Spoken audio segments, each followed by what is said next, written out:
펜타곤이 발칵 뒤집혔습니다. 미국이 50년간 독점하던 35조 원 중동 방공시장이 하룻밤 만에 무너졌습니다.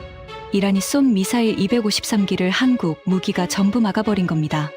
요격률 98%, 미국 패트리어트 최고 기록을 뛰어넘었습니다. 한국 무기에 무릎 꿇은 미국 펜타곤, 그 충격적인 전말을 지금 공개합니다.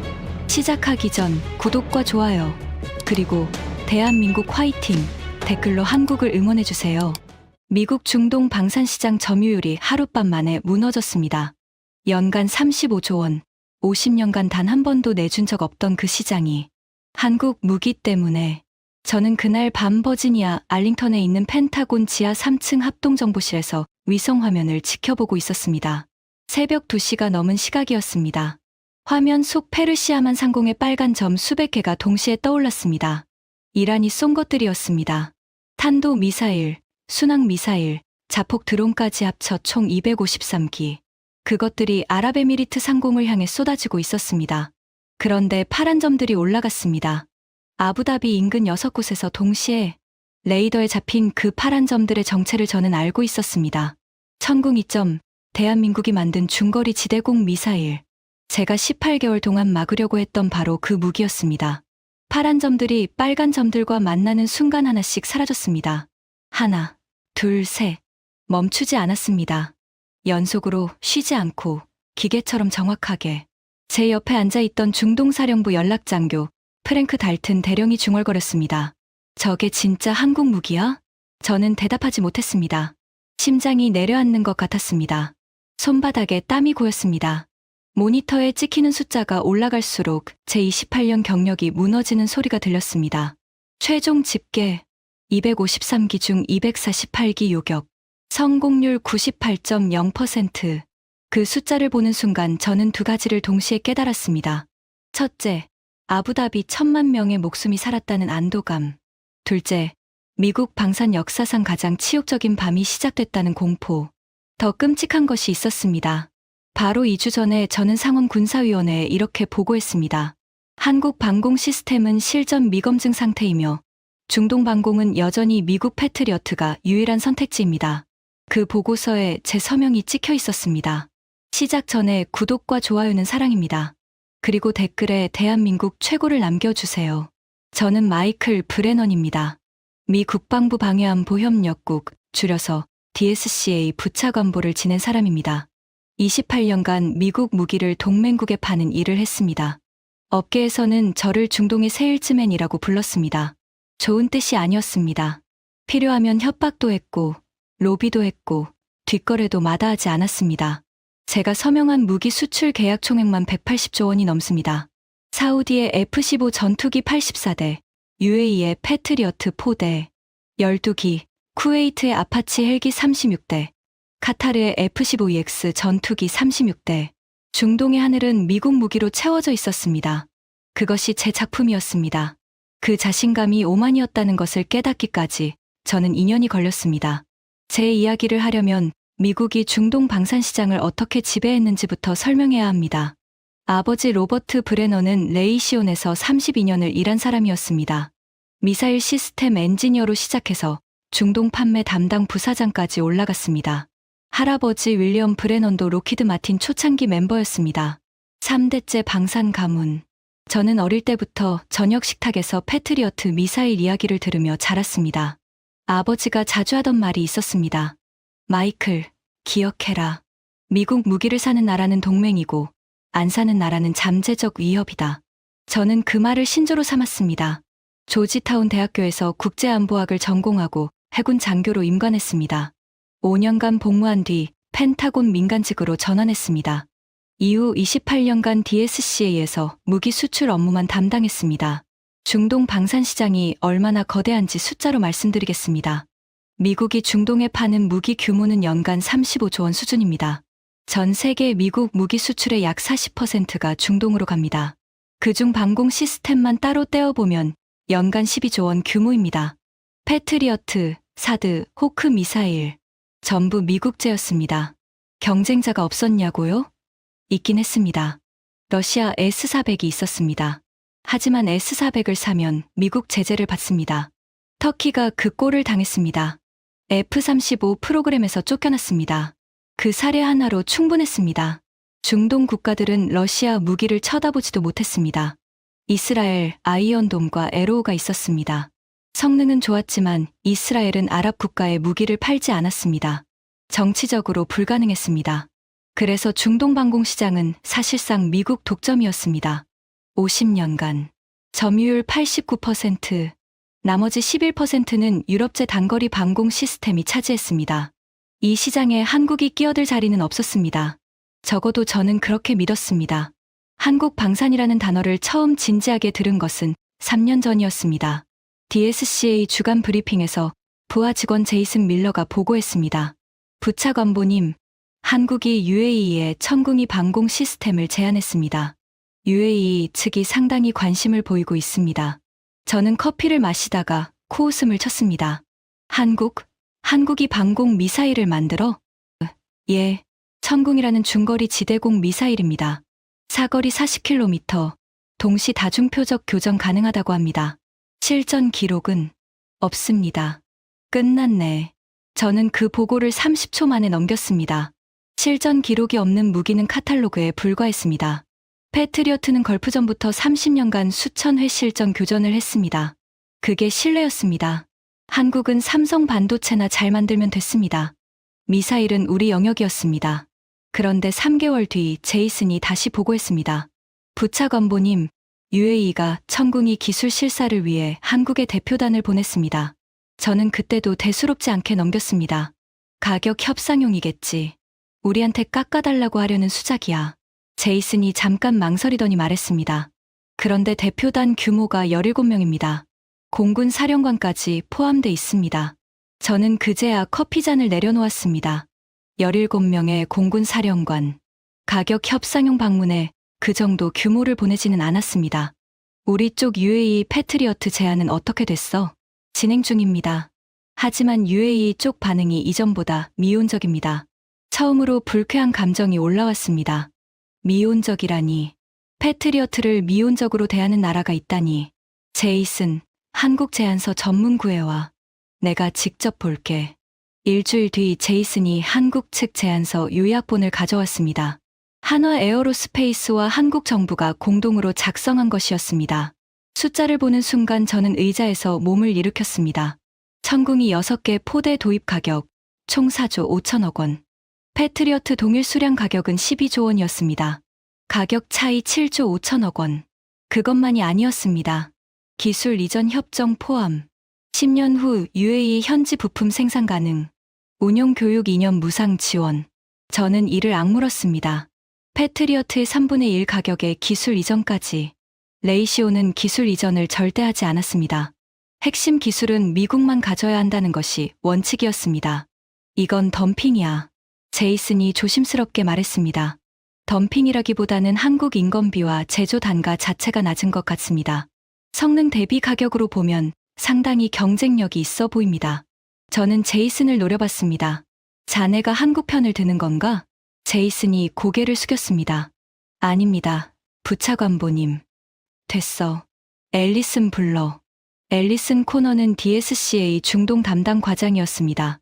43살, 아나폴리스 해군사관학교 출신으로 레이시온에서 5년간 근무한 뒤 펜타곤으로 온 사람이었습니다.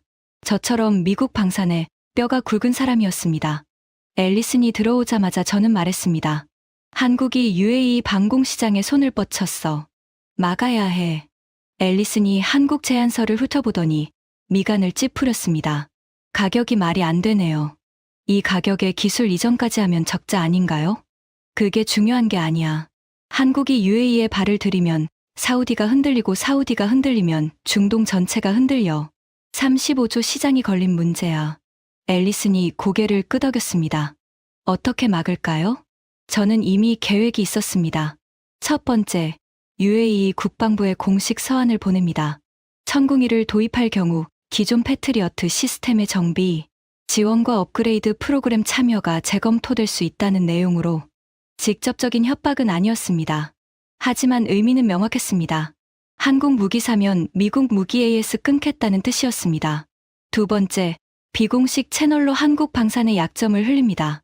실전 미검증, 독자 기술 아닌 미국 기술 기반, 장기 운용 시 부품 수급 불안정. 사실과 과장이 섞인 정보였습니다. 세 번째, 레이시온에 연락해서 패트리어트 가격을 내리도록 압박합니다. 12조 원을 9조 원까지 낮출 수 있는지 타진합니다. 앨리슨이 물었습니다. 부차관보님, 솔직히 말씀드려도 될까요? 말해봐. 한국 천궁이 스펙만 놓고 보면 패트리어트랑 꽤 비슷합니다. 레이더 탐지 범위 100km 이상, 동시 다중표적 교전. 사거리만 좀 짧은데 중거리 방공으로는 충분합니다. 앨리슨. 예. 스펙 시트가 전쟁터에서 총알을 막아주나? 실전이 없는 무기는 종이에 적힌 숫자일 뿐이야. 패트리어트는 30년간 피와 불 속에서 증명된 무기야. 한국은 뭘 증명했어? 시험장에서 표적기 몇 개 맞춘 게 전부잖아. 앨리슨이 입을 다물었습니다. 저는 확신에 차 있었습니다. 미국 무기를 이길 수 있는 나라는 없었습니다. 특히 방공 분야에서는 한국은 자주포나 전차 같은 육군 장비는 좀 팔았지만 방공 미사일은 차원이 달랐습니다. 레이더 기술, 유도 알고리즘, 전자전 대응 능력. 이건 수십 년의 축적이 필요한 분야였습니다. 한국이 20년 만에 따라잡을 수 있는 영역이 아니었습니다. 적어도 저는 그렇게 믿었습니다. 그날 저녁 워싱턴 교회 맥클린의 집으로 돌아왔습니다. 아내 캐서린이 저녁을 준비하고 있었습니다. 아들 레이서는 고등학교 2학년이었고 딸 에밀리는 대학 1학년이었습니다. 오늘 기분이 안 좋아 보이는데. 캐서린이 제 표정을 읽었습니다. 한국이 우리 시장에 손을 대기 시작했어. 한국, 삼성, 아니 무기, 미사일. 캐서린이 의아한 표정을 지었습니다. 한국이 미사일도 만들어? 그게 문제야. 만들기 시작했다는 거지. 저는 와인을 한 잔 따르며 생각했습니다. 내일부터 UAE 대사관 루트를 통해 압박을 시작해야 했습니다. 레이시온 중동 담당 부사장 데이비드 포스터에게도 연락해야 했습니다. 한국이 아무리 가격을 낮춰도 미국의 정치적 영향력까지 이길 수는 없었습니다. 그것이 저의 계산이었습니다. 무기는 성능으로만 팔리지 않습니다. 동맹, 정치, 안보 보장. 그 모든 것이 패키지였습니다. 한국에는 그것이 없었습니다. 하지만 저는 한 가지를 간과하고 있었습니다. 무기가 진짜 총알을 막아내는 순간 정치도 로비도 동맹도 전부 의미가 없어진다는 것을, 그 순간이 오고 있다는 것을 저는 상상조차 하지 못했습니다. 2주 뒤 워싱턴의 펜타곤 사무실에서 저는 UAE 주미 국방무관 하마드 알라임이 대령과 마주 앉았습니다. 점심 식사를 빙자한 압박 자리였습니다. 대령, 우리 관계를 생각해서 솔직하게 말하겠습니다. 하마드 대령은 조용히 물을 마시며 들었습니다. 천궁이를 도입하면 패트리어트 시스템의 향후 업그레이드와 정비 지원에 변수가 생길 수 있습니다. 양립이 쉽지 않거든요. 기술적으로. 기술적 문제가 아니라는 것을 우리 둘 다 알고 있었습니다. 정치적 보복이었습니다. 하마드 대령이 천천히 대답했습니다. 브레넌 부차관보님, 우리도 잘 알고 있습니다. 하지만 가격 차이가 7조 원입니다. 그건 우리 해군 전력 현대와 예산 전체에 해당하는 금액입니다. 안보에 가격표를 붙이는 것은 위험합니다. 대령. 하마드 대령이 제 눈을 똑바로 봤습니다. 차분하지만 단호한 눈빛이었습니다. 안보에 가격표를 붙이는 것이 아닙니다. 같은 안보를 더 합리적인 가격에 확보하려는 것입니다. 저는 속으로 이를 갈았습니다. 하지만 표정을 유지했습니다. 대령, 실전 검증이 없는 무기에 국가 방공을 맡기는 것은 도박입니다. 하마드 대령이 냅킨을 접으며 말했습니다. 도박인지 아닌지는 결과가 말해줄 겁니다. 부차관보님. 그 말이 오랫동안 귓가에 맴돌았습니다. 하지만 저는 그 말의 무게를 알지 못했습니다. 4개월 뒤 UAE는 천궁이 도입을 공식 발표했습니다. 규모 4조 5천억 원, 6개 포대. 제 18개월간의 로비가 물거품이 된 순간이었습니다. 발표 직후 제 사무실 전화기가 쉬지 않고 울렸습니다. 레이시온 데이비드 포스터 부사장이 첫 번째로 전화했습니다. 브레넌, 이게 뭔 일이야? UAE가 진짜 한국 걸로 간다고? 나도 방금 확인했어. 자네가 막는다며? 최선을 다했어. 하지만 가격 차이가 너무 컸어. 가격? 이건 가격 문제가 아니야. 전례를 만들면 안 되는 거야. UAE가 넘어가면 사우디가 흔들리고 사우디가 흔들리면 끝이야. 저도 알고 있었습니다. 그래서 더 분했습니다. 전화를 끊고 창밖을 바라봤습니다. 펜타곤 5층 창문 너머로 워싱턴의 겨울 하늘이 회색빛이었습니다. 50년간 철벽 같던 중동 방공시장에 금이 가기 시작한 것입니다. 하지만 저는 아직 포기하지 않았습니다. 한국 무기가 실전에서 실패하면 모든 것이 원래대로 돌아올 테니까요. 실전만이 답이었습니다. 그리고 저는 한국 무기가 실전에서 성공할 가능성을 단 1%도 믿지 않았습니다. 그 1%가 98%로 돌아올 줄은 꿈에도 몰랐습니다. UAE가 천궁이 도입을 발표한 직후 저는 가만히 앉아 있지 않았습니다. 도입 결정이 났다고 끝이 아니었습니다. 계약은 체결됐지만 실제 배치까지는 시간이 있었습니다. 그 사이에 뒤집을 수 있다고 판단했습니다. 저는 펜타곤 내 특별 태스크포스를 구성했습니다. 이름은 중동방공 파트너십 강화팀이었습니다. 그럴듯한 이름이었지만 실체는 한국방산견제팀이었습니다. 팀원은 8명이었습니다. 앨리슨 코너 과장이 현장 지휘를 맡았습니다. 레이시온에서 기술 고문 2명이 합류했습니다. 국무부 중동국에서 외교관 1명, 중앙정보국 중동분석관 1명, 그리고 DSCA 실무진 3명. 이 팀을 아부다비에 상주시켰습니다. 공식 임무는 기존 패트리어트 시스템 운용 지원 및 동맹 방공 협력 강화였습니다. 실제 임무는 3가지였습니다. 첫째, 천궁이 설치 과정을 감시하고 기술적 결함을 찾아내는 것. 둘째, UAE 군 고위층에게 지속적으로 패트리어트의 우수성을 각인시키는 것. 셋째, 천궁이 도입이 미국과의 방위 협력에 악영향을 줄 수 있다는 인식을 심는 것. 앨리슨이 아부다비로 떠나기 전날 밤, 제 사무실에서 최종 브리핑을 했습니다. 앨리슨, 핵심만 말할게. UAE 공군 실무진들 사이에서 천궁이에 대한 불신을 키워야 해. 직접적으로 비난하면 역효과가 나니까 은근히. 패트리어트 합동훈련을 자주 잡아서 미국 시스템의 안정성을 체감하게 만들어. 앨리슨이 고개를 끄덕였습니다. 그리고 한 가지 더. 한국 기술진이 오면 그들의 작업을 가까이서 봐. 실수가 있으면 바로 보고해. 아무리 작은 실수라도. 알겠습니다. 앨리슨이 문을 열고 나가려다가 멈췄습니다. 부차관보님, 한 가지만 여쭤봐도 될까요? 만약 천궁이가 정말 좋은 무기라면 어떻게 합니까? 저는 잠깐 앨리슨을 바라봤습니다. 그런 일은 없어. 앨리슨이 나간 뒤 저는 혼자 사무실에 앉아 있었습니다. 창밖으로 펜타곤 주차장의 가로등 불빛이 보였습니다. 그런 일은 없어. 저는 제 말을 스스로에게 한 번 더 되뇌었습니다. 한국이 만든 미사일이 미국 패트리어트보다 나을 리가 없었습니다. 그건 물리학이 아니라 역사의 문제였습니다. 미국은 70년간 방공 미사일을 만들어 왔습니다. 한국은 20년이 채 안 됐습니다. 70년의 축적을 20년이 이길 수는 없었습니다. 적어도 저는 그렇게 확신했습니다. 아부다비에서 앨리슨의 첫 보고가 온 것은 2주 뒤였습니다. 한국 기술진 130명이 도착했습니다. 한화 에어로스페이스 소속입니다. 팀장은 김도연이라는 수석연구원으로 44살입니다. 130명. 그 정도면 꽤 큰 팀인데. 예, 6개 포대 설치팀입니다. 그런데 부차관보님, 한 가지 특이한 점이 있습니다. 뭔데? 이 사람들이 현지 도착 전에 이미 아랍어를 공부하고 왔습니다. 기술진 전원이 기초 아랍어를 구사합니다. 완벽하지는 않지만 현지 기술자들과 의사소통이 됩니다. 저는 콧방귀를 뀌었습니다. 아랍어 좀 한다고 미사일 성능이 올라가나? 그건 아닙니다만 UAE 군 실무진들의 반응이 꽤 긍정적입니다. 감정에 휘둘리는 거지. 기술로 평가하라고 해.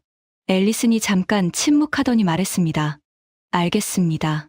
그리고 한 가지 더 보고 드릴 것이 있습니다. 말해. 한국 팀장 김도연이라는 사람이 저를 알아봤습니다. 식당에서 마주쳤는데 먼저 인사하면서 이렇게 말했습니다. DSCA에서 오셨죠? 미국 분들이 오셔서 반갑습니다. 궁금한 점이 있으면 언제든 현장을 보여드리겠습니다. 저는 잠깐 말을 잃었습니다. 그 한국 팀장이라는 사람은 우리가 견제하러 왔다는 것을 모를 리 없었습니다. 그런데 현장을 보여주겠다고. 저는 그것을 순진하다고 생각했습니다. 나중에야 깨달았습니다. 그것은 순진함이 아니라 자신감이었습니다. 3주 뒤 저는 직접 아부다비로 날아갔습니다. 현장을 눈으로 확인하고 싶었습니다. 아부다비 국제공항에 내리자마자 열기가 덮쳤습니다. 3월이었지만 이미 한낮 기온이 37도를 넘고 있었습니다. 앨리슨이 공항에서 저를 맞았습니다. 차를 타고 첫 번째 포대 설치 현장으로 이동했습니다. 아부다비 시내에서 남서쪽으로 45분 거리에 있는 사막지대였습니다. 현장에 도착했을 때 저는 한 가지에 먼저 눈이 갔습니다. 작업 속도였습니다. 레이더 차량이 이미 자리를 잡고 있었습니다. 발사대 4기 중 2기가 세워져 있었습니다.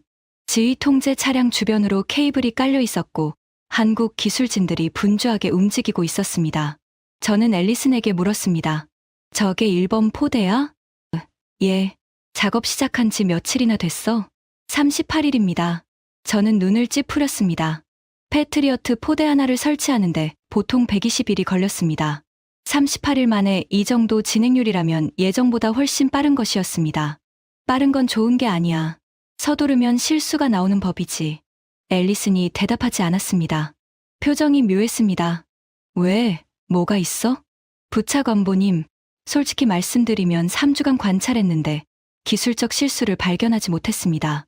3주밖에 안 됐잖아. 더 봐야지. 저는 현장을 둘러보기로 했습니다. 한국 팀장 김도연이 앨리슨을 통해 저를 안내하겠다고 했습니다. 저는 내키지 않았지만 거절할 명분이 없었습니다.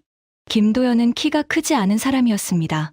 작업복 차림에 안전모를 쓰고 있었습니다. 얼굴이 햇볕에 그을려 있었습니다. 손등도 거칠었습니다.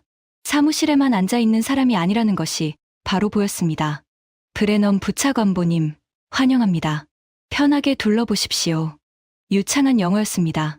억양이 약간 있었지만 불편하지 않았습니다. 저는 일부러 까다로운 질문을 던졌습니다.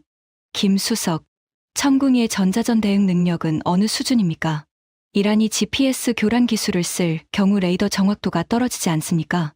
김도연이 잠깐 제 눈을 봤습니다. 그리고 담담하게 대답했습니다.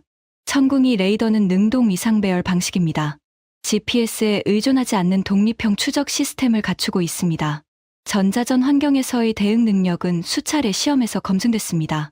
기술적으로 틀린 대답이 아니었습니다. 저는 다른 각도에서 찔러봤습니다.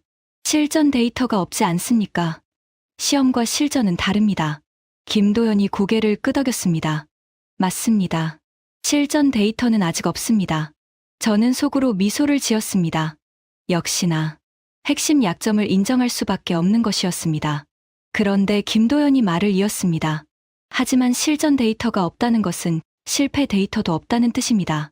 패트리어트는 걸프전에서 공식 발표와 실제 성과 사이에 큰 차이가 있었던 것으로 알고 있습니다.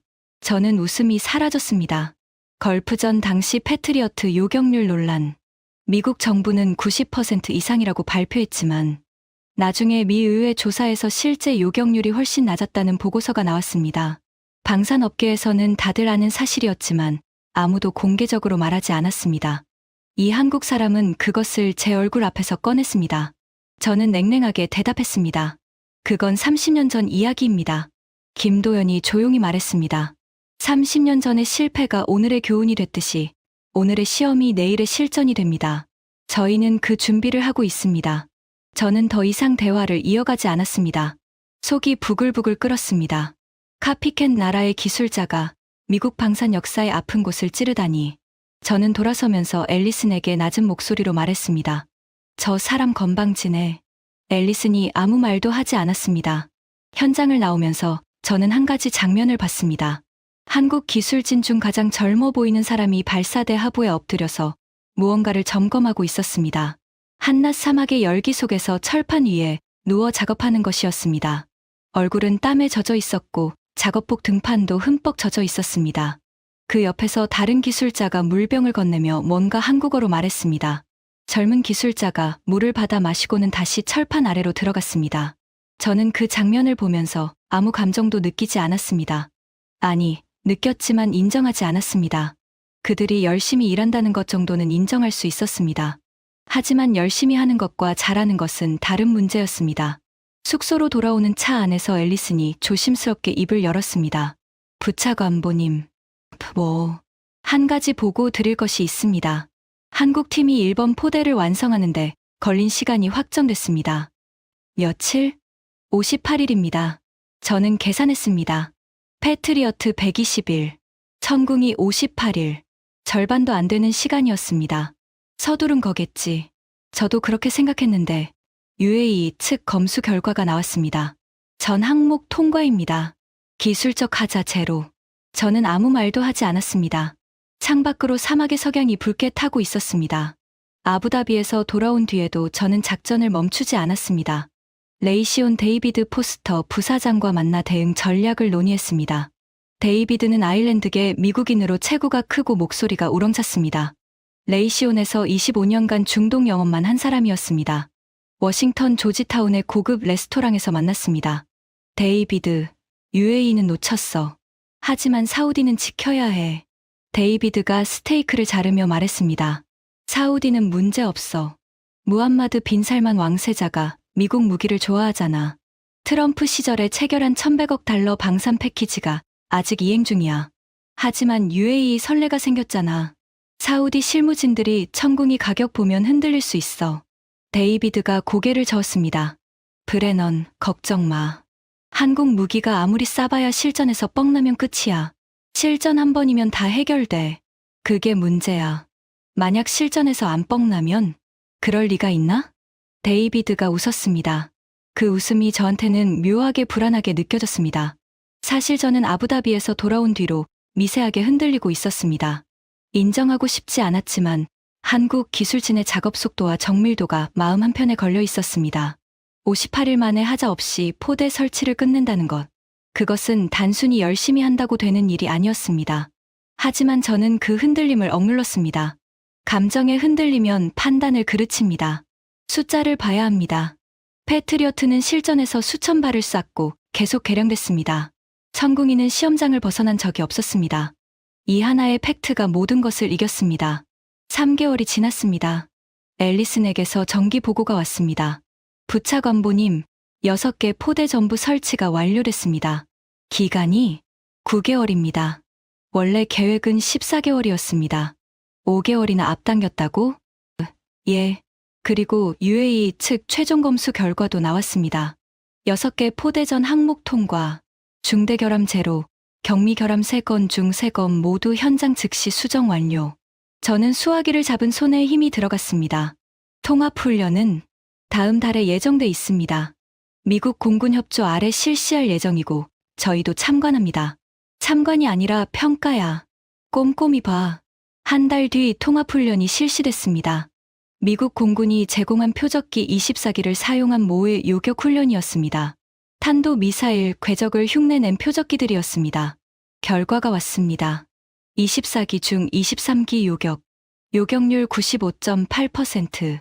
앨리슨의 보고에 덧붙여진 메모가 있었습니다. 참고 미국 측 감독관 존 프레스턴 대령의 평가입니다. 패트리어트 PAC-3화 동등하거나 일부 항목에서 상회하는 성능. 특히 동시 다중 표적 처리 속도가 인상적. 반응 시간이 패트리어트 대비 약 1.5초 빠름. 1.5초. 방공에서 1.5초는 영원과도 같은 시간이었습니다. 미사일이 초속 2km로 날아올 때 1.5초면 3km 차이였습니다. 그 3km가 요격 성공과 실패를 가를 수 있었습니다. 저는 앨리슨의 보고서를 책상 서랍에 넣고 닫았습니다. 보고 싶지 않았습니다. 하지만 존 프레스턴 대령의 이름이 자꾸 머릿속에 맴돌았습니다. 프레스턴 대령은 미 공군에서 방공 분야 최고 전문가 중 한 명이었습니다. 그 사람이 패트리어트와 동등하거나 상회라고 평가했다는 것. 저는 그것을 무시하고 싶었지만 무시할 수가 없었습니다. 그날 밤 집에서 아내 캐서린에게 말했습니다. 한국 무기가 생각보다 괜찮은 것 같아. 캐서린이 놀란 표정으로 저를 봤습니다. 당신이 그런 말을 다 하네. 석 달 전만 해도 장난감이라고 했잖아. 장난감은 아닌 것 같아. 하지만 실전은 다르니까. 저는 와인을 마시며 생각했습니다. 실전은 다르다. 그래, 실전만 오면 된다. 실전에서 한국 무기가 실패하는 순간 모든 것이 제자리로 돌아온다. 하지만 실전이 정말 오면 어떻게 되는가? 그 질문에 대한 대답은 생각하고 싶지 않았습니다. 이 무렵에 하나의 사건이 더 있었습니다. 제가 워싱턴에서 비공식적으로 유포한 한국 방산 관련 보고서가 문제가 된 것입니다. 저는 의회 보좌관들과 싱크탱크 연구원들에게 한국 천궁이의 약점을 정리한 비공식 문건을 돌렸습니다. 한국 방공 시스템의 구조적 한계라는 제목이었습니다. 내용 중 일부는 사실이었지만 상당 부분은 과장이었습니다. 그 문건이 한국 국방부까지 흘러들어간 모양이었습니다. 한국 주미대사관 국방무관이 펜타곤에 공식 항의서를 보냈습니다. 동맹국에 대한 근거 없는 비방 행위에 유감을 표한다는 내용이었습니다. 저는 그 항의서를 읽고 코웃음을 쳤습니다. 동맹국 시장에 끼어드는 게 동맹이야? 하지만 펜타곤 내부에서도 제 행동을 불편하게 보는 시선이 있었습니다. 국방부 법률고문실에서 비공식적으로 전화가 왔습니다. 브레넌 부차관보, 비공식 문건거는 조심하시는 게 좋겠습니다. 한국은 동맹국입니다. 저는 전화를 끊고 불쾌함을 삼켰습니다. 한국이 동맹이라는 것은 알고 있었습니다. 하지만 방산시장에서는 동맹도 경쟁자였습니다. 35조 원짜리 시장에서 우정은 없었습니다. 그리고 그날이 왔습니다. 워싱턴 시간으로 일요일 오후 5시 27분. 저는 맥클린 자택의 서재에서 내일 상원 군사위원회 보고 자료를 정리하고 있었습니다. 휴대전화가 울렸습니다. 펜타곤 긴급 회선이었습니다. 부차관보님, 지금 즉시 합동정보실로 오셔야 합니다. 무슨 일이야? 이란이 대규모 미사일 공격을 개시했습니다. 현재 발사 확인된 것만 200기 이상입니다. 심장이 벌렁거렸습니다. 저는 양복을 집어들고 차에 올랐습니다. 맥클린에서 펜타곤까지 보통 30분이 걸렸지만 그날은 18분 만에 도착했습니다. 펜타곤 지하 3층 합동정보실. 문을 열고 들어가는 순간 열기가 느껴졌습니다. 20명이 넘는 분석관과 장교들이 모니터 앞에 붙어 있었습니다. 대형 스크린 4개가 벽면을 채우고 있었습니다. 중동사령부 연락장교 프랭크 달튼 대령이 저를 발견하고 손짓했습니다. 브레넌, 여기. 메인 스크린에 중동 지역 위성 영상이 펼쳐져 있었습니다. 이란 서부 내륙에서 붉은 점들이 동시다발적으로 솟아오르고 있었습니다. 프랭크가 상황을 설명했습니다. 이란 혁명수비대가 대규모 보복 공격을 개시했어. 이스라엘 공습에 대한 보복이야.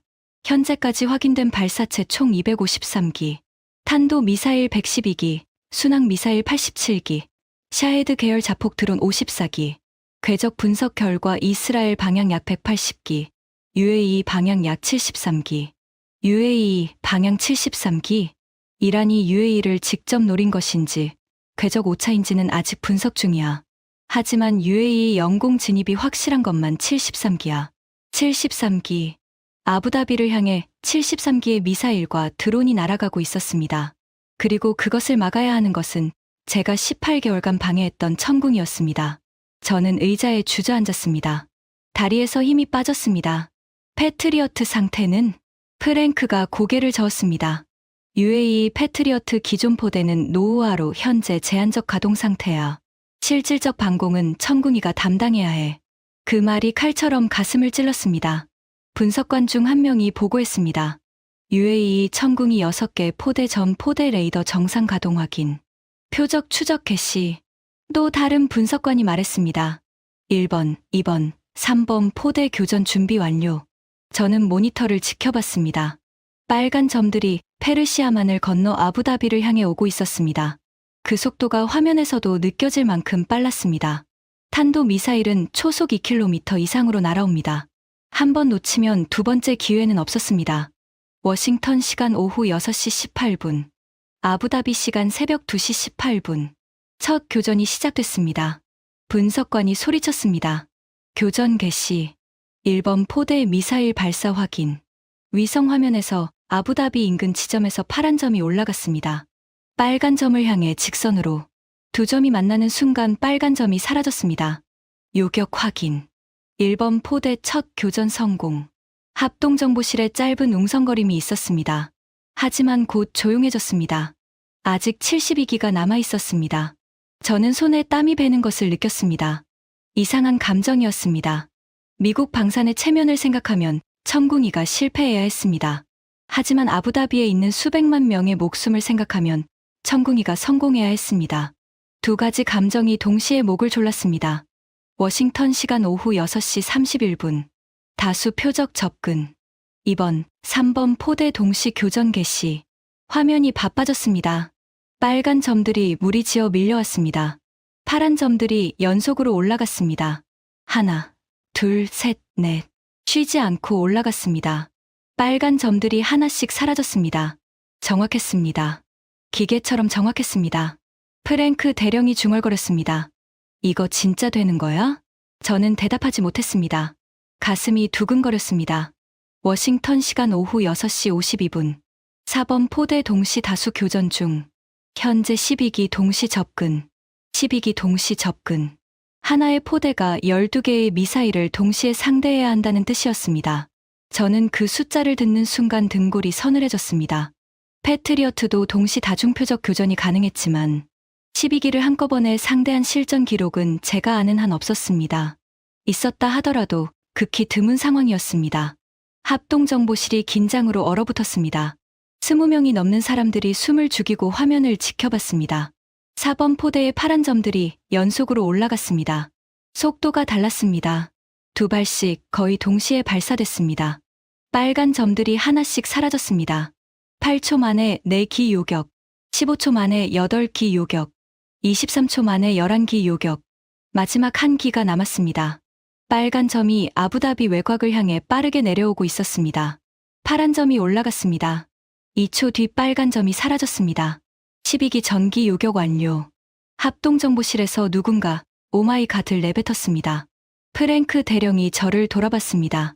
브레넌, 12기를 23초 만에 전부 잡았어. 이건 패트리어트로도 장담 못하는 건데. 저는 대답하지 못했습니다. 입술이 바짝 말라 있었습니다. 워싱턴 시간 오후 7시 03분. 아부다비 시간 새벽 3시 03분. 가장 위급한 순간이 왔습니다. 긴급. 탄도 미사일 22기 동시 접근. 궤적 분석 결과 전 기체 아부다비 시내를 향해 강화 중. 예상 착탄 시간 137초. 137초. 2분 17초 뒤에 22기의 탄도 미사일이 아부다비 시내에 떨어진다는 뜻이었습니다. 아부다비 시내 인구는 180만 명이었습니다. 합동정보실이 묘지처럼 조용해졌습니다. 저는 모니터에서 눈을 뗄 수 없었습니다. 22개의 빨간 점이 일직선으로 내려오고 있었습니다. 아부다비 시내 바로 위를 향해서 천궁이 1번, 2번, 3번 포대가 동시에 교전을 시작했습니다. 파란 점들이 물처럼 쏟아져 올라갔습니다. 하나씩 사라졌습니다. 빨간 점들이 하나, 둘, 셋, 30초 경과, 8기 요격, 60초 경과, 15기 요격, 90초 경과, 20기 요격, 남은 시간 47초, 남은 빨간 점 2기. 저는 주먹을 불끈 쥐었습니다. 제가 왜 한국 무기의 성공을 기도하고 있는 건지 스스로도 이해할 수 없었습니다. 105초 경과, 21기 요격, 마지막 1기. 아부다비 시내까지 거리 14km. 파란 점이 올라갔습니다. 3초 뒤, 빨간 점이 사라졌습니다. 22기 전기 요격 완료. 합동정보실이 터졌습니다. 누군가 박수를 쳤습니다. 누군가 책상을 쳤습니다.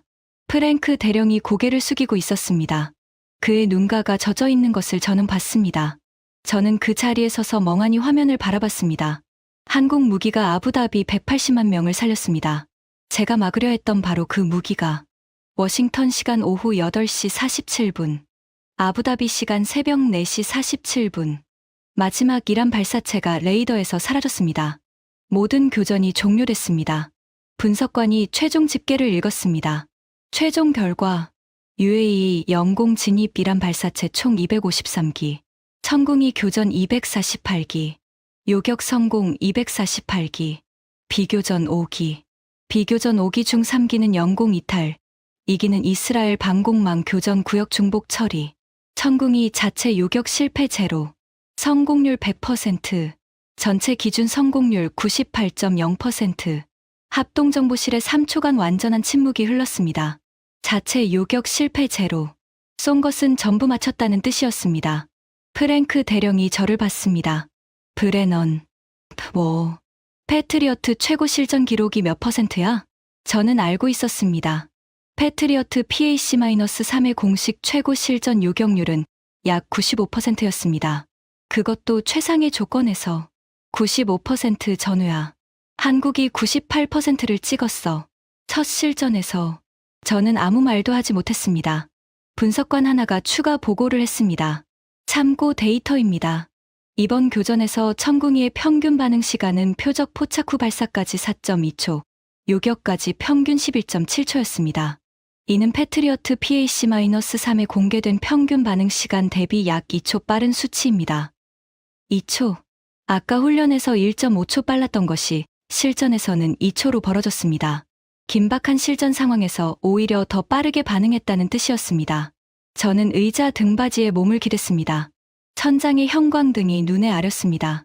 28년이었습니다. 28년간 미국 무기가 세계 최고라고 믿어왔습니다. 아버지한테 들었고 현장에서 확인했고 숫자로 증명했습니다. 그 28년의 확신이 한밤 사이에 흔들리고 있었습니다. 아니, 흔들리는 정도가 아니었습니다. 무너지고 있었습니다. 프랭크 대령이 옆에 앉았습니다. 솔직히 말해봐. 예상했어? 아니, 나도. 이건 아무도 예상 못했어. 합동정보실을 나와 복도를 걸었습니다. 복도 끝 창문으로 워싱턴의 밤이 보였습니다. 포토맥 강 너머로 링컨 기념관의 불빛이 희미하게 빛나고 있었습니다.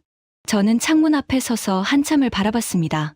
머릿속에 하나의 장면이 떠올랐습니다. 아부다비 사막에서 한낮의 열기 속에 철판 아래 엎드려 작업하던 젊은 한국 기술자. 땀에 젖은 작업복. 물을 마시고 다시 들어가던 뒷모습.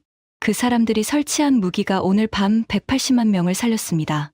저는 주머니에서 휴대전화를 꺼내 앨리슨에게 전화했습니다. 앨리슨, 결과 봤어? 앨리슨의 목소리가 떨리고 있었습니다. 봤습니다. 부차관보님, 저는 3주간 현장에서 매일 관찰했는데 이 정도일 줄은 몰랐습니다. 98%야. 예, 자체 실패 제로입니다. 긴 침묵이 흘렀습니다. 앨리슨. 예, 우리가 틀렸어. 앨리슨이 대답하지 않았습니다. 하지만 수화기 너머로 그녀가 코를 훌쩍이는 소리가 들렸습니다. 전화를 끊고 차를 몰아 집으로 돌아왔습니다. 새벽 2시가 넘어 있었습니다. 캐서린이 거실 소파에서 졸고 있다가 현관문 소리에 깼습니다. 무슨 일이야? 전화도 안 받고. 이란이 미사일을 쐈어. 아부다비로. 캐서린이 입을 가렸습니다. 그래서 한국 무기가 다 막았어. 한국? 당신이 장난감이라고 했던? 저는 소파에 털썩 주저앉았습니다. 캐서린이 옆에 앉아 제 손을 잡았습니다. 어떻게 된 거야? 98%야. 253기 중 248기를 잡았어. 쏜 것은 전부 맞췄어. 자체 실패 제로. 캐서린이 잠깐 멈추더니 물었습니다. 그게 대단한 거야? 미국 패트리어트 최고, 기록보다 높아. 캐서린이 아무 말 없이 제 등을 쓸어내렸습니다. 피곤할 텐데 자. 못 자. 왜? 2주 전에 상원에 보고했어. 한국 방공은 실전 미검증이라고. 중동 방공은 패트리어트가 유일한 선택지라고. 캐서린이 제 표정을 읽었습니다. 그 보고서가 문제가 되는 거야? 문제가 아니라 거짓말이 되는 거야. 2주 만에. 저는 고개를 떨궜습니다. 손이 미세하게 떨리고 있었습니다. 다음 날 아침부터 세계가 들끓기 시작했습니다.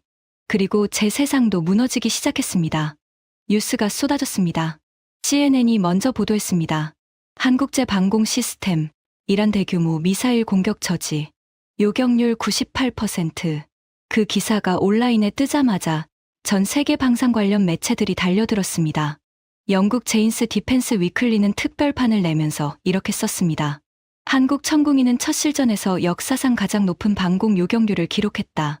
이는 기존 패트리어트와 아이언돔의 실전 기록을 모두 상회하는 수치이다. 프랑스 르몽드는 다른 각도로 접근했습니다. 미국이 50년간 독점해온 중동 방공 시장의 판도가 하룻밤 만에 바뀌었다. 한국은 가격 경쟁력뿐 아니라 성능에서도 미국을 앞서는 것을 증명했다. 일본 요미우리 신문은 묘한 기사를 냈습니다. 한국 방공 미사일의 실전 성공은 아시아 방산의 새로운 시대를 연 것이다. 일본 자위대의 방공 체계에 대한 재검토 논의가 불가피하다. 일본까지 인정하는 상황이었습니다. 그리고 저한테 직접적으로 타격이 온 것은 사우디아라비아에서 나온 뉴스였습니다. 알아라비아 방송이 보도했습니다. 사우디 국방부, 한국 천궁이 도입 공식 검토 착수, 규모 8개 포대, 예상 금액 8조 원. 저는 그 뉴스를 보는 순간 사무실 책상을 주먹으로 내리쳤습니다. 사우디가 움직였습니다. 중동 최대 방산 시장인 사우디가 제가 가장 두려워했던 시나리오가 현실이 된 것입니다. 데이비드 포스터가 전화했습니다. 목소리가 떨리고 있었습니다. 브레넌, 사우디 소식 봤어? 봤어. 이러면 우리 끝이야. 사우디까지 넘어가면 카타르, 쿠웨이트, 오만 전부 도미노야. 알고 있어. 한국 무기가 실전에서 뻥났어야 했는데 98%라니. 이게 말이 돼. 저는 대답하지 않았습니다. 말이 됐습니다. 현실이었습니다. 위성 데이터가 거짓말을 할 수는 없었습니다. 사우디에 이어 이라크 국방부도 청궁이에 관심을 표명했습니다. 규모 4개 포대, 예상 3조 5천억 원. 쿠웨이트도 비공식 타진을 시작했습니다. 오만도 마찬가지였습니다. 3일 만에 중동 5개국이 한국 청궁이에 줄을 섰습니다. 합산 예상 규모만 20조 원이 넘었습니다. 그 20조 원은 원래 미국 것이어야 할 돈이었습니다. 그리고 그 모든 것의 시작은 UAE 계약이었습니다. 제가 막지 못한 바로 그 계약. 프랭크 달튼 대령이 복도에서 저를 스쳐 지나가며 한마디 했습니다. 브레넌, 상원에서 연락 왔지? 저는 걸음을 멈췄습니다. 어떤 연락? 군사위원회에서 비공개 청문회를 열겠다고 했어. 주제가 뭔지 알아? 뭔데?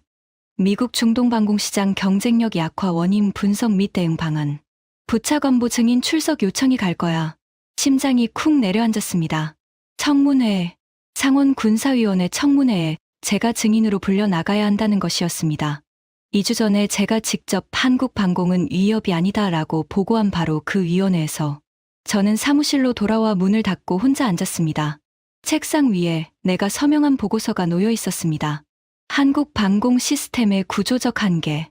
2주 전까지만 해도 자신만만하게 배포했던 그 문건. 그 종이가 지금은 제 무덤이 될 것 같았습니다. 상원 군사위원회 비공개 청문회는 그날 밤으로부터 열흘 뒤에 열렸습니다. 러셀 상원 빌딩 216호실. 저는 그 방에 수십 번 들어가 봤습니다. 보고를 하러, 브리핑을 하러, 때로는 무기 수출 승인을 받으러. 항상 자신만만하게 걸어 들어갔던 그 방에 그날은 다리가 떨리며 들어갔습니다. 긴 마호가니 테이블 앞에 상원의원 12명이 앉아 있었습니다. 군사위원회 위원장 리처드 스톤 의원이 중앙에 있었습니다. 68세, 텍사스 출신, 공화당.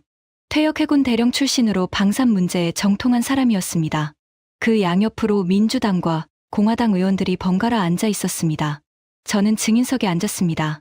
옆에 DSCA 법률 자문관이 배석했습니다. 맞은편에는 레이시온 임원 1명과 국방부 획득기술군수 차관보가 나란히 앉아 있었습니다. 스톤 위원장이 개회를 선언했습니다. 오늘 이 청문회는 최근 중동 지역에서 발생한 방공 작전의 결과와 이것이 미국 방산, 수출 경쟁력에 미치는 영향을 분석하기 위해 소집되었습니다. 먼저 브레넌 부차관보에게 질문하겠습니다. 스톤 위원장이 안경 너머로 저를 봤습니다. 그 시선이 무거웠습니다. 부차관보, 2주 전에 이 위원회에 제출한 보고서에서 당신은 이렇게 기술했습니다. 한국 방공 시스템은 실전 미검증 상태이며 중동 방공은 여전히 미국 패트리어트가 유일한 실질적 선택지이다. 맞습니까? 예, 그렇게 보고했습니다. 그런데 2주 만에 한국 청궁이가 실전에서 98% 요격률을 기록했습니다. 패트리어트 공식 최고, 기록을 상회하는 수치입니다. 부차관보의 보고가 틀렸다는 뜻입니까? 저는 물을 한 모금 마셨습니다.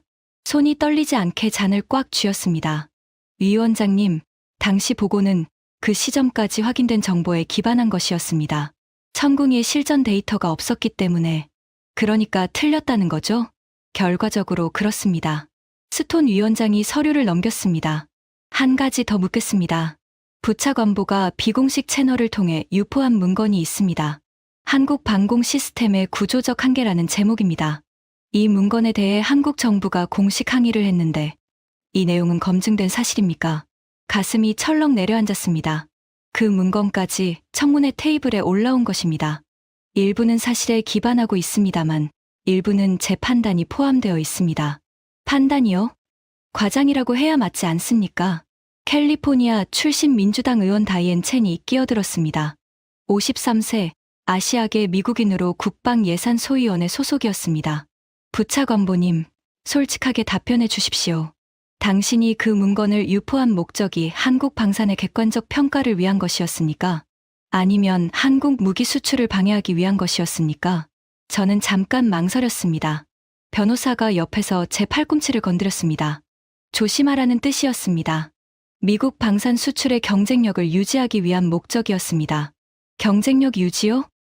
동맹국의 방산 제품에 대해 과장된 약점을 유포하는 것이 경쟁력 유지입니까? 저는 대답하지 못했습니다. 다이앤 첸 의원이 말을 이었습니다. 부차관보님, 제가 더 우려하는 것은 다른 부분입니다. 당신은 UAE에 대해 천궁이를 도입하면 패트리어트 정비 지원이 재검토될 수 있다는 내용의 서한을 보냈습니다. 이것은 사실상 동맹국에 대한 협박 아닙니까? 방 안이 조용해졌습니다. 12명의 시선이 전부 저를 향했습니다. 협박이 아니라 기술적 현실을 전달한 것입니다. 상이한 시스템 간 호환성 문제가 브레넌 부차관보 스톤 위원장이 제 말을 잘랐습니다. 패트리어트와 천궁이는 독립 운용 시스템입니다. 호환성과는 무관합니다. 당신도 28년 경력의 전문가니까 그건 알고 있었을 겁니다. 저는 입을 다물었습니다. 반박할 수 없었습니다. 스톤 위원장이 맞았습니다. 저도 알고 있었습니다. 기술적 문제가 아니라 정치적 압박이었다는 것을. 텍사스 출신 공화당 의원 빌 하몬드가 다른 각도에서 질문을 던졌습니다. 부차관보, 숫자를 좀 봅시다. 한국 천궁이의 포대당 가격이 얼마입니까? 약 7,500억 원 수준으로 알고 있습니다. 패트리어트 PAC-3 최신형은 포대당 약 2조 원입니다. 가격 차이가 거의 3배입니다. 그런데 실전 성능은 한국이 더 높았습니다. 미국 납세자 입장에서 보면 우리가 왜 더 비싸고 성능이 낮은 무기를 동맹국에 밀어야 하는 겁니까? 그 질문에 저는 할 말을 잃었습니다. 방산 수출은 미국 일자리와 직결되어 있었습니다. 레이시온만 해도 직원이 18만 명이었습니다. 하지만 그 논리로는 성능 차이를 정당화할 수 없었습니다. 부차관보님, 다이앤 첸 의원이 다시 입을 열었습니다. 제가 정말 알고 싶은 것은 이겁니다. 당신은 한국을 과소평가했습니다. 왜입니까? 한국은 우리의 가장 가까운 동맹국 중 하나입니다. 함께 전쟁도 치른 나라입니다. 그 나라의 기술력을 왜 무시했습니까? 저는 한참 동안 입을 열지 못했습니다. 그 질문이 전곡을 찔렀기 때문입니다. 왜 무시했는가? 솔직히 말하면 이유는 단순했습니다. 한국은 우리가 기술을 가르쳐준 나라였습니다. 제자가 스승을 이길 수 없다고 생각했습니다. 미국이 없었으면 한국 방산도 없었을 것이라고 생각했습니다. 그 생각이 오만이었습니다. 의원님, 솔직히 답변 드리겠습니다. 변호사가 다시 팔꿈치를 건드렸습니다. 저는 무시했습니다. 저는 한국의 기술 발전 속도를 과소평가했습니다. 미국 방산의 역사와 경험이 절대적이라고 믿었습니다.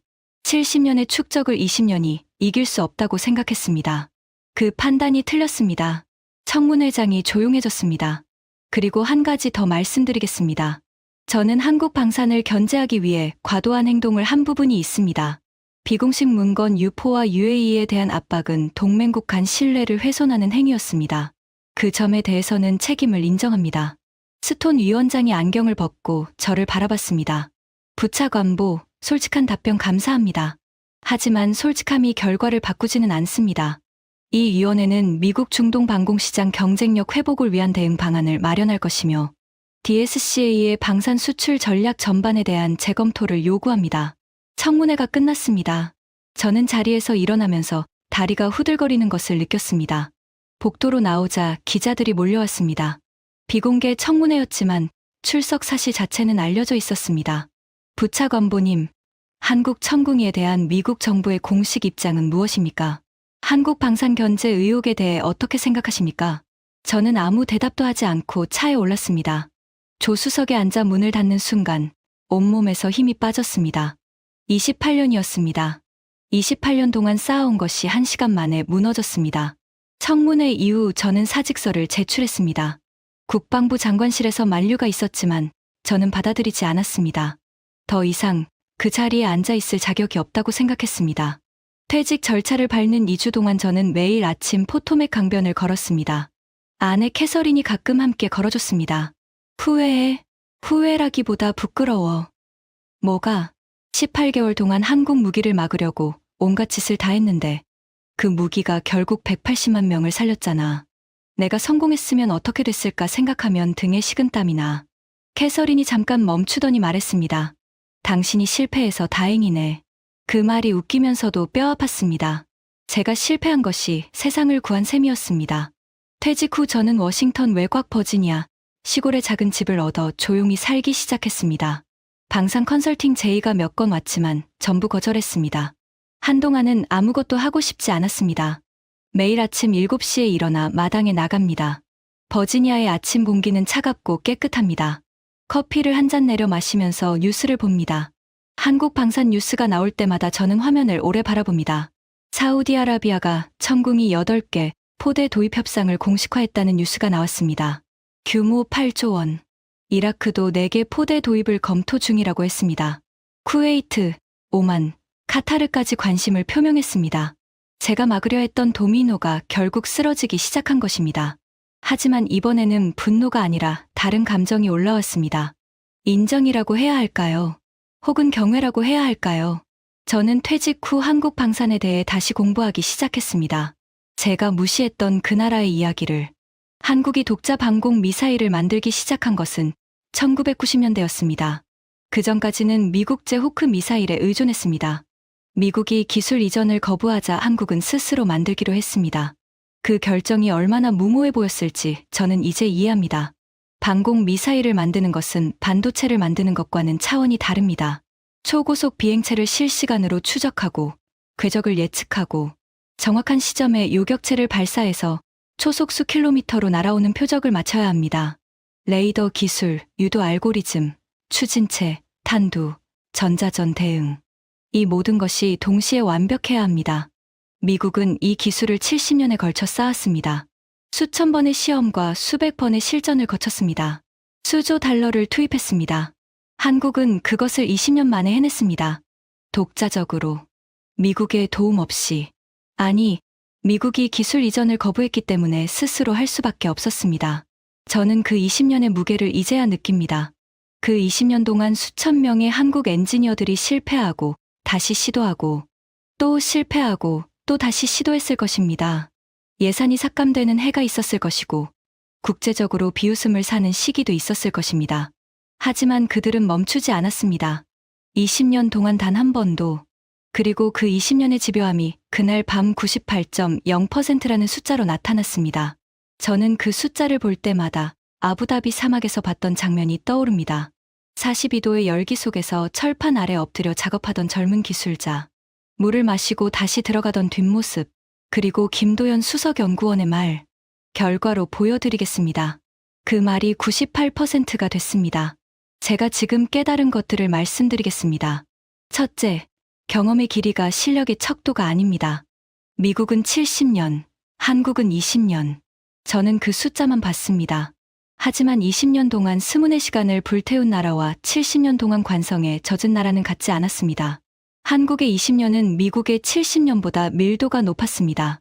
둘째, 실전 기록이 없다는 것은 약점이기도 하지만 동시에 가능성이기도 합니다. 저는 실전이 없다만 봤습니다. 하지만 실전이 없다는 것은 실패의 유산도 없다는 뜻이었습니다. 한국은 백지 위에 최신 기술만으로 설계했습니다. 패트리어트는 30년 전의 설계를 계속 개량하는 방식이었습니다. 때로는 새로 짓는 것이 고치는 것보다 나을 수 있었습니다.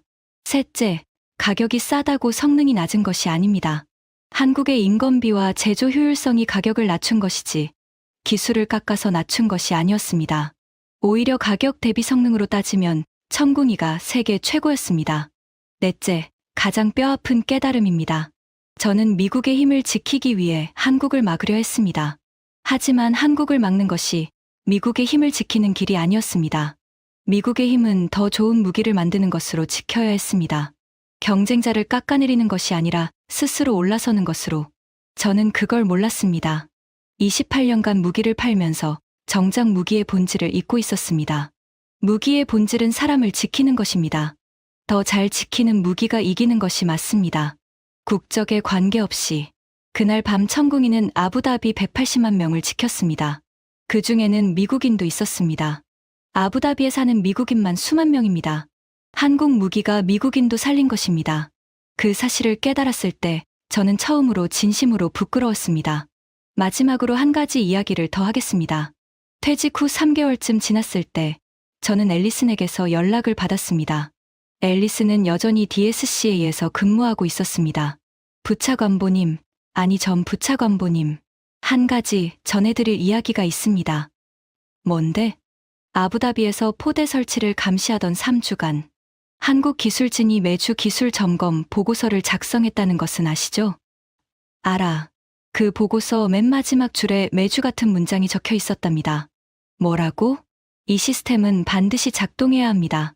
실제 상황에서 우리가 없을 때 이 무기가 대신 사람을 지켜야 합니다. 매주 같은 문장이요.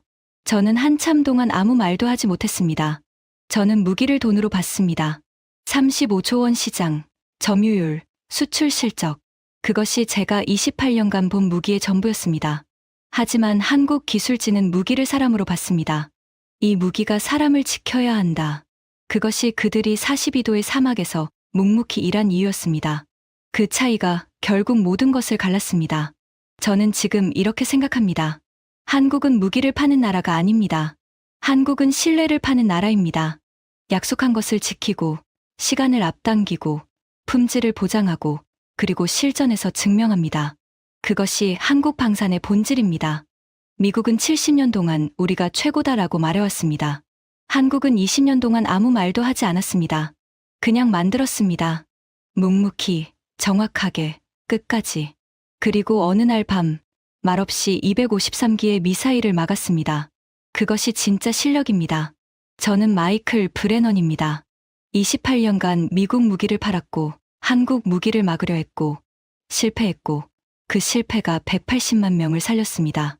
제가 틀렸습니다. 한국이 맞았습니다. 그리고 저는 그것을 인정하는데 너무 오래 걸렸습니다. 대한민국 방산. 저는 이제 그 네 글자의 경의를 표합니다. 진심으로. 지금까지 펜타곤 부차관보가 고백한 충격적인 이야기였습니다. 대한민국 방산의 저력을 널리 알릴 수 있도록 이 이야기를 주변에 꼭 공유해 주세요. 우리의 관심이 대한민국의 위상을 더 높입니다. 구독과 좋아요도 부탁드립니다. 지금까지 감동테라였습니다. 감사합니다.